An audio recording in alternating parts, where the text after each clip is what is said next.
As the castle bells toll in the distance, let your mind drift to another age. You are back in time, safe and comfortable, merely an observer of a world long past.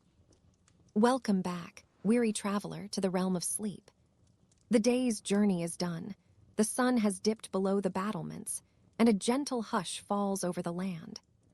Settle yourself now, deep into your straw-filled mattress. Feel the familiar softness yielding beneath you, a welcome embrace after a long day. Find that perfect position, the one that whispers of ease and surrender. Now, let us draw in the breath of slumber. Breathe in deeply, filling your lungs with the cool, still air of night. Hold it for a moment, a silent pause, and then exhale slowly, letting go of every worry, every ache. Again, a deep, slow inhale. Hold. And a long, soft exhale, releasing the tension from your shoulders, your jaw, your weary limbs. Feel the profound heaviness of your body sinking into the mattress, each muscle loosening, surrendering to rest. Listen. Hear the gentle whisper of the wind rustling through the castle courtyard. Perhaps the distant hoot of an owl, a sentinel of the night. Let these sounds wash over you, a lullaby woven from the quiet magic of this age. They are the guardians of your peace, the guardians of your dreams. Allow them to carry you, deeper and deeper, into the velvet embrace of sleep. You wake at dawn. The cool of the stone floor seeps through the thin straw of your palate, a deep, grounding chill. You do not open your eyes yet. You listen. The first sound is not a bird, but a steady, distant thud. Then another. From the floor below, through the planks and the plaster, comes the vibration of the master grinder already at his large mortar. Thud. Thud. A heartbeat for the workshop. You push the rough wool blanket aside. The air in your tiny attic room is sharp, carrying the scent of last night's rain on the tile roofs and the ever-present, underlying tang of the Arno's mud. Your feet find the worn stone. The cold is a sharp clarity. You pull on your hose, the wool scratchy and familiar, and your simple tunic, stained permanently at the cuffs and knees with the ghosts of 100 hues. You descend the narrow stairs, your hand trailing along the plaster wall, gritty with embedded sand. The thud grows louder, resolving into a solid, resonant crunch. You push the heavy door into the workshop. The smell hits you first. It is a layered thing, this workshop air. The top note is always linseed oil, thick and sweetly rancid, like walnuts left in a damp cellar. Beneath that, the acrid sting of vinegar used to wash brushes. And beneath that, the dry, ancient smell of the earth itself. The ochre dust, the umber, the sienna, a fine powder that hangs in the sun shafts like colored mist. Light slants through the high, narrow windows, cutting through the dust motes. Master Bartolomeo stands at the great porphyry slab, his massive arms driving a heavy mullet in a circular grind. Scrape. Crunch. Scrape. The raw umber beneath it is a dull, yellowish earth, but with each pass of the stone, it deepens, becoming a rich, warm brown. He does not look up. Your place is at the smaller slabs. You take your seat on the low, hard stool, the wood worn smooth by generations of apprentices. Before you is a marble slab, its surface slightly dished from centuries of use. To your right sits a bronze mortar, and a pestle as thick as your wrist. Your first task is always the black. You reach for the lump of vine black, charcoal from burned willow twigs. It is light, porous, and leaves a dry, sooty smear on your fingertips. You break a piece off, its fracture a soft snap. Into the mortar it goes. You lift the pestle. Thud. The impact travels up your arm, a jolt in your shoulder socket. Thud. You find the rhythm. It is not a fast rhythm, but a deep, patient one. The charcoal resists, then yields, crumbling into a finer grain with each downward press. Your world narrows to the circle of bronze, to the rising plume of black dust that smells of cold fireplaces. Your breath syncs with the movement. Inhale on the lift, exhale on the grind.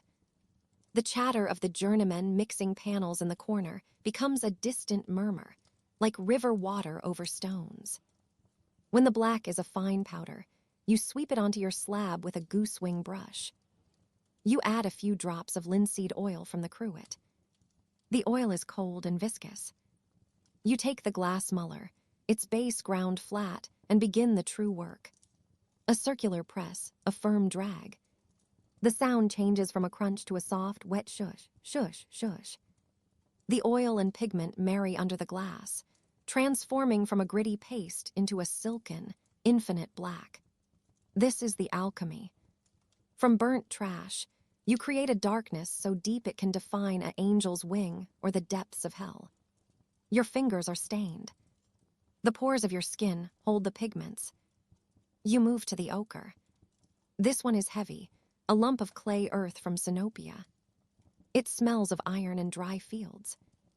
You must pound it first with a hammer wrapped in leather, breaking the clods into gravel before the grinding can even begin. The hammering is a percussive shock in your teeth. The dust it raises is a red-gold cloud, tasting of metal and dirt on your tongue. The morning wears on in this way. The chill leaves the air, replaced by a stuffy, dust-laden warmth. The scents intensify. You prepare a malachite, the green stone from Hungary. It grinds with a different sound, a higher, gritty whisper, releasing a sharp, almost coppery smell. The powder is a brilliant, poisonous green. You handle it carefully. You know it can make you sick. Yet on a panel, mixed with oil, it will become the lush robe of a virgin, the spring leaves on a tree outside a saint's window. Your shoulders burn. A dull ache settles at the base of your spine. The skin between your thumb and forefinger grows, tender from the pestle's grip. You feel the grit in every crease of your hands, ground in with the pigments. You are becoming part of the workshop, another tool stained with creation. At times, you look up. On a bench near the window, a journeyman lays down a ground of your velvety black. With a squirrel hair brush, he begins to pull a line of pure gold leaf, laying it over a red bowl so it glows with an inner fire. The color is breathtaking. It is a color you have never touched, only prepared the humble earth for. You see the vibrant hue, a light snatched from the sun itself. Then you look down at your own hands, coated in dull ochre dust and slick with linseed oil, and you return to the grind. Thud. Shush. Scrape. The sounds are your companions. The smells are your atmosphere. The ache is your truth. You grind the world into beauty, one slow, circular drag at a time. In the dimly lit workshop, you sit, the cold stone floor numbing your bones. The air is thick with the scent of linseed oil, its pungent, nutty aroma mixing with the earthy smells of crushed minerals. You feel the cool, smooth surface of the marble mortar beneath your hands, its surface worn by years of use. The pestle, a heavy, wooden club, rests comfortably in your palm, its grainy texture a testament to countless hours of grinding. You begin your task, setting a slow, steady rhythm. The pestle meets the mortar with a dull thud, a sound that echoes through the workshop, harmonizing with the other apprentices. The vibration travels up your arm, a gentle pulse that resonates within you. You feel the resistance of the lapis lazuli, its deep blue flecks glinting under the dull light. The stone is cold, unyielding, but with each strike, it yields a little more, powder spilling like rain onto the mortar's surface. The smell of the lapis lazuli is faint, a distant echo of the earth it was pulled from, overshadowed by the pungent linseed oil. You breathe it in, the scent filling your lungs, becoming a part of you. The oil is sticky, its viscosity a testament to its quality. You feel it on your fingers, coating them, a constant reminder of your work.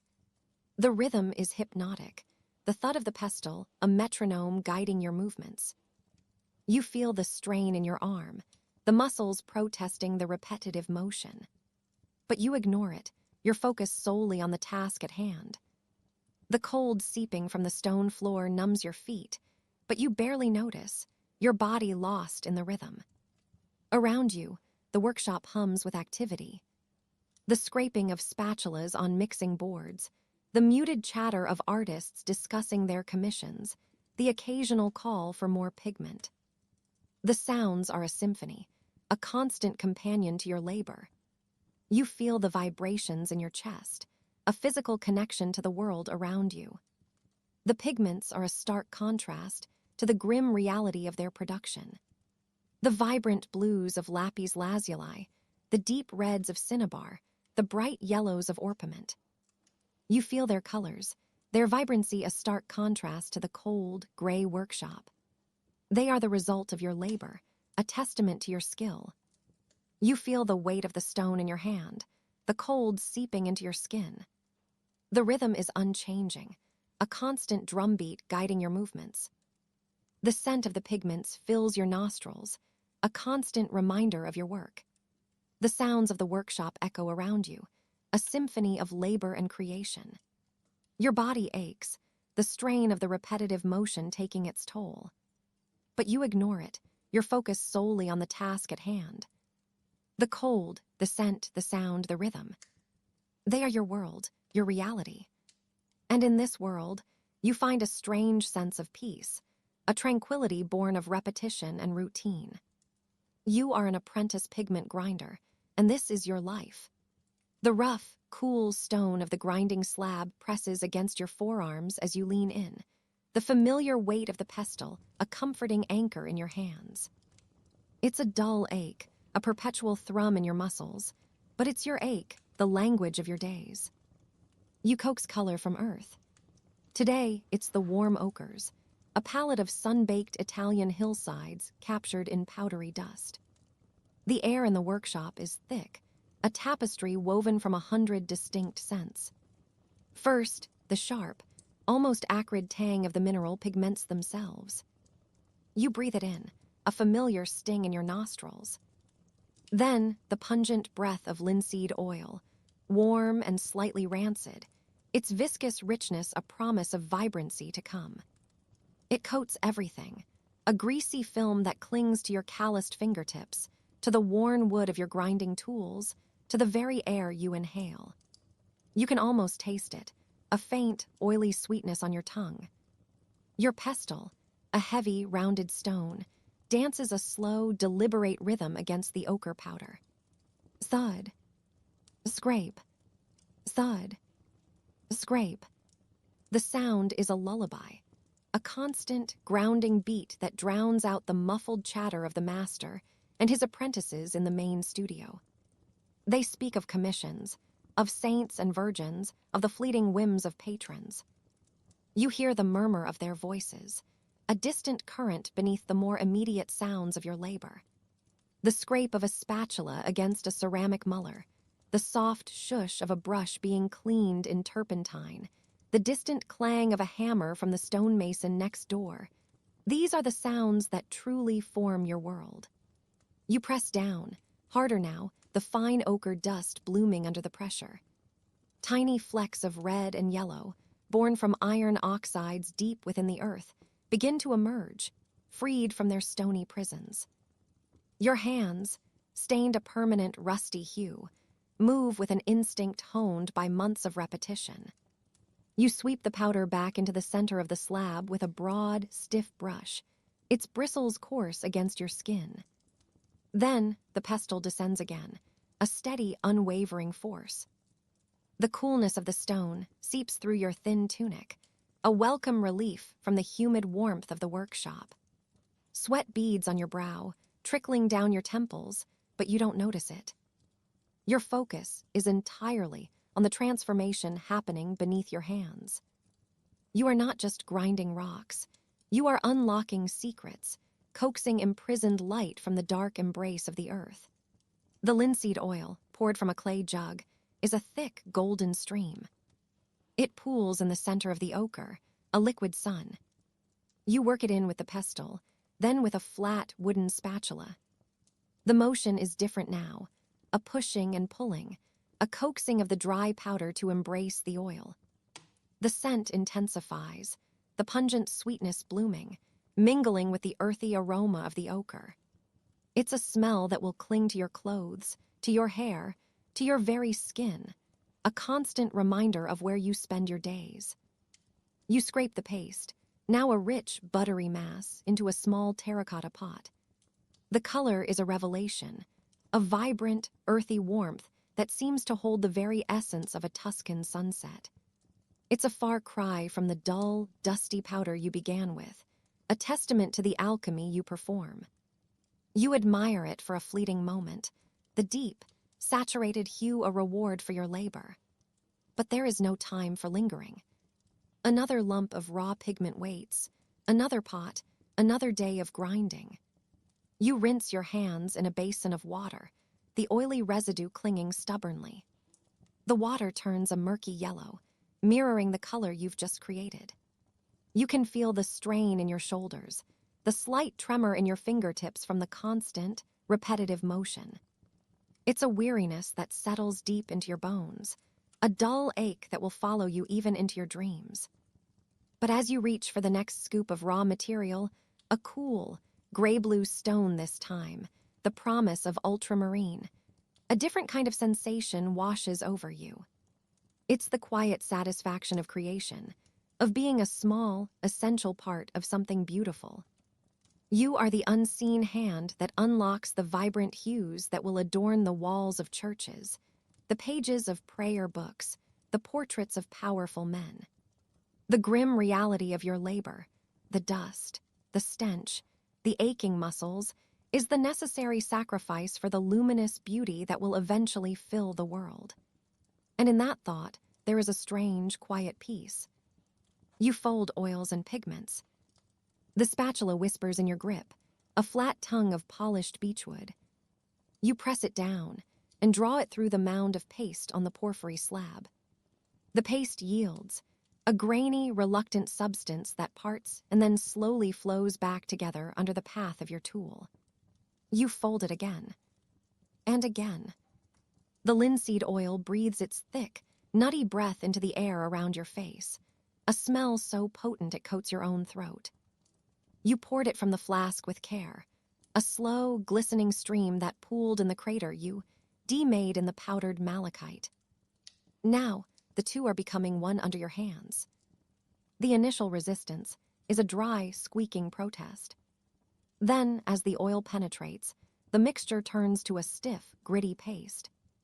Your thumb works against the spatula's blade, feeling every granule of the green stone, each a tiny fragment of a distant mountain, now yielding its color here on this cold stone table. You scrape the gathering paste from the edges of the slab, the sound a high, clean scritch-scritch that echoes the pestle thuds from the other end of the workshop. Your world is this rectangle of purple stone, stained a permanent rainbow from generations of this work. Your fingers are stained, too. The knuckles are cracked from the lye soap and well water, but between the cracks are the indelible maps of your labor. The yellow ochre of yesterday, the faint ghost of red earth, the deep, penetrating green that is now claiming you. You fold. The action is a slow, deliberate arc. You lift from beneath, bringing the deeper, unoiled powder up to meet the grease-slick surface. It is like tending a strange, silent garden. The color deepens, transforms from a dusty, pale green to a lush, rolling forest hue. You see it happen under your hands. You feel it happen. The paste grows smoother, more cohesive but never truly soft. It is the body of the earth itself, made pliable. A drip of walnut oil, for a finer grade, from the master's private store. The smell changes, becomes richer, more like the inside of a forest. You fold it in. The spatula whispers. Your shoulder aches with a familiar, dull insistence. It is the ache of repetition, of holding the same locked posture for hours, of pressing, scraping, folding. You shift your weight on the three-legged stool, the wood hard and unforgiving against your bones, and the ache travels down to the small of your back. It is part of the recipe, this ache. It is the binder that holds the day together. From the ceiling, a shaft of dusty light falls, and in it, the motes of 100 different powders dance. They are the breath of the workshop, the ghost of lapis lazuli, the spirit of burnt vine black, the dust of white chalk from the hills of Volterra. You breathe them in. Your nostrils are never clean. Even in sleep, you smell the iron tang of ochre, the eggy hint of the tempera binder from the panel painter's corner. You hear the artists, their voices a low murmur near the great north window. They speak of angels, robes, and the exact blue for a virgin's mantle. Their words are of visions, of light and heaven. Your hands are in the dirt that makes those visions possible. The lapis, ground from stones worth more than your life, sleeps in a locked chest. The vermilion, born from the dangerous marriage of sulfur and mercury, rests in a jar with a warning scratch on its side. You fold the safer, earthier greens and browns. The malachite paste is cool under your knuckles, a mineral coldness that no oil can truly warm. You stop to stretch your fingers, curling them into your palm and out again. The joints pop. You look at your creation. In the rough pottery cup, the color is alive. It is a deep, resonant green, the green of shadowed leaves, of deep water over mossy stone. It is vibrant. It holds the light within its oily body. You dip the tip of a clean goose feather into it and draw a short, thick line on a scrap of poplar wood. The color sings against the pale grain. It is perfect. You look from that vibrant line to your hands, crusted with the raw, gritty remains, streaked with the oil that will never fully wash out. The contrast is not a thought. It is a feeling in your cracked skin. You made this beauty. You are covered in the grim, physical truth of it. The spatula waits. The mound of paste needs 20 more folds. The master says to be perfectly smooth, to have no hidden dry pockets that will betray a painter's brushstroke later. You take up the tool again. The whisper resumes. Scritch. Fold. Press. The grainy paste moves under your thumb. The smell of linseed and stone fills your head. The thud from the mortar is the drumbeat of the day. You fold. You are the fold. You are the whisper. You are the maker of the green, and the green is all there is. You find yourself once again in the heart of the Florentine workshop, the air thick with the scent of linseed oil and the earthy aroma of ground pigments. The room hums with the steady rhythm of your labor, the pestle in your hand moving up and down, grinding the lapis lazuli into a fine, vibrant powder. The cold, smooth stone of the mortar feels solid beneath your fingers, a stark contrast to the warm, sticky linseed oil that coats your hands. The light filters through the small, grimy windows high above, casting a soft, diffused glow over the room. Dust particles dance in the air, catching the light and creating tiny, shimmering specks that drift lazily around you. The sound of the rain pattering against the roof is a soothing accompaniment to the rhythmic thud of the pestles, the scraping of spatulas, and the muted chatter of the artists at their easels. You feel the strain in your arms, the muscles growing tired from the repetitive motion. The cold from the mortar seeps into your bones, a constant reminder of the chill that has settled over the workshop. The smoke from the nearby hearth curls and twists, carrying with it the scent of burning wood and the faint, metallic tang of the minerals being heated. The vibrant hues of the pigments catch your eye, a stark contrast to the grimy, soot-stained walls of the workshop. The crimson of the vermilion is a deep, rich color, like the setting sun on a clear day. The ultramarine of the lapis lazuli is a cool, calming blue, reminiscent of the summer sky. You marvel at the transformation, the way the raw, unrefined minerals are turned into something beautiful and vibrant. The scent of the pigments is strong, each one with its own unique aroma. The earthy, musty smell of the ochre, the sweet, floral scent of the madder, the pungent, acrid odor of the orpiment. You breathe it all in, the smells becoming a part of you, a testament to your labor. The sound of the workshop is a symphony of its own, each instrument playing its part. The rhythmic thud of the pestles, the scraping of the spatulas, the muted chatter of the artists, the crackling of the fire, the patter of the rain. It is a sound that is both comforting and monotonous, a constant reminder of the passage of time. You feel the weight of the day on your shoulders, the physical toll of the labor taking its toll. Your arms grow heavy, the muscles protesting with each movement. The cold from the mortar seeps deeper into your bones, a constant, unrelenting chill. But you do not stop, you cannot stop. This is your life, your labor, your art. The light deepens, the vibrant hues of the pigments catching the fading light and gleaming like jewels. The crimson of the vermilion, the ultramarine of the lapis lazuli, the golden yellow of the orpiment. They are a testament to your labor, a testament to your art. You take a moment to rest, your arms aching, your hands covered in the grime of the workshop. You look around, taking in the sights, the sounds, the smells. This is your world, your sanctuary. It is grimy, it is monotonous, it is physically demanding. But it is also beautiful, it is vibrant, it is a testament to the power of art. The rain continues to patter against the roof, the sound a soothing lullaby. The fire crackles in the hearth, the smoke curling and twisting, carrying with it the scent of burning wood and the faint, metallic tang of the minerals. The artists continue to chat, their voices a muted hum in the background. You pick up your pestle, the cold, smooth stone a familiar weight in your hand.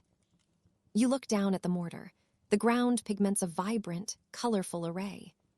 You take a deep breath, the scent of the pigments filling your lungs.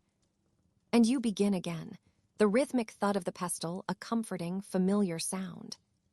You are an apprentice pigment grinder, your days a monotonous cycle of crushing minerals, mixing them with binders and enduring the pungent odors. The sounds of the workshop are your constant companions, the rhythmic thud of the pestles, the scraping of the spatulas, the muffled chatter of the artists. The tactile sensations of the raw materials, the specific smells of the linseed oil, and the various earth pigments, the sheer physical toll of the repetitive labor. It is your life, your labor, your art. And you would not have it any other way. You close the shutters. The rough-hewn wood groans, a familiar complaint against the deepening twilight. Outside, the sounds of Florence soften, the boisterous calls of street vendors, and the clatter of carts fading into a more intimate hum. You lean your forehead against the cool, solid oak, feeling the grain press into your skin. The air that seeps through the tiny cracks is a revelation. It's still thick with the day's labor, a layered perfume of linseed oil, sharp and faintly acrid, mingling with the earthy sweetness of ground lapis lazuli and the metallic tang of vermilion. But beneath it all, a cooler, cleaner scent emerges, the damp earth of evening, the faint whisper of drying linen from the courtyard washing. Your breath, which has been coming in short, tight bursts all day, begins to unfurl. You inhale deeply, drawing the soot-sweet air into your lungs, feeling it loosen the knots of tension in your chest. The linen-smelling night wraps around you like a comforting shawl. Your hands, perpetually stained with ochre and cinnabar, feel raw and gritty even after scrubbing with harsh lye soap. You rub your palms together, the friction a dull ache that's become as much a part of you as the calluses. The rhythmic thud of pestles, the constant companion to your waking hours, has finally ceased. The scraping of spatulas, the muffled chatter of the master, and the senior apprentices discussing the finer points of an altarpiece commission, all of it has fallen silent. Only the faint, steady drip of water from the eaves outside breaks the stillness. You trace the faint blue dust that still clings to your apron, a ghost of the precious ultramarine you spent hours grinding. It's a color born from crushing a stone that traveled across continents, a king's ransom in pigment. You remember the satisfying crunch as the pestle first broke the raw lumps, the way the dust bloomed like a tiny cloud, each particle a promise of celestial skies. Now it's a fine powder, soft as silk against your fingertips, yet holding the power to transform a dull canvas into a vision of divine light. Your shoulders ache, a deep, persistent throb that radiates down your arms. The weight of the stone pestle, the repetitive motion, the sheer physical exertion, it all settles into your bones. You flex your fingers, the joints stiff and protesting. Each day is a testament to the body's endurance, a slow, relentless wearing down in service of beauty. You think of the vibrant reds of the cardinal's robes, the deep blues of the virgin's mantle, the luminous golds that will capture the divine light. These are the colors that will inspire awe, that will tell stories of faith and power, that will adorn the churches and palaces of the wealthy. And you, a humble apprentice, are a vital, unseen cog in their creation. You move towards your straw-filled pallet, the rough weave of the sacking scratching your bare legs. The air in the small sleeping alcove is cooler, carrying the fainter, cleaner scent of the linen. You lie down, the straw rustling beneath you. The silence is profound, a welcome balm after the cacophony of the workshop. You close your eyes, and the images that flicker behind your eyelids are not of the grim realities of your labor, but of the colors themselves, shimmering and pure. The fiery glow of vermilion, the deep, resonant earthiness of umber, the cool, serene clarity of azurite. They are the rewards, the silent testament to your toil.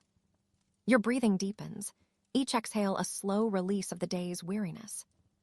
The soot-sweet air, the linen-smelling night, your breath slowing, steadying. The physical toll is immense, the grime and the odors a constant presence. But as you drift towards sleep, you feel a quiet satisfaction. You are part of something larger, something beautiful. You are the unseen hand that coaxes the light from the earth, the silent force that imbues the world with its most breathtaking hues. The workshop may be a place of hardship, but it is also a crucible, forging not just pigments, but the very essence of visual splendor. And as the night deepens, you find a profound, unshakable peace in that knowledge.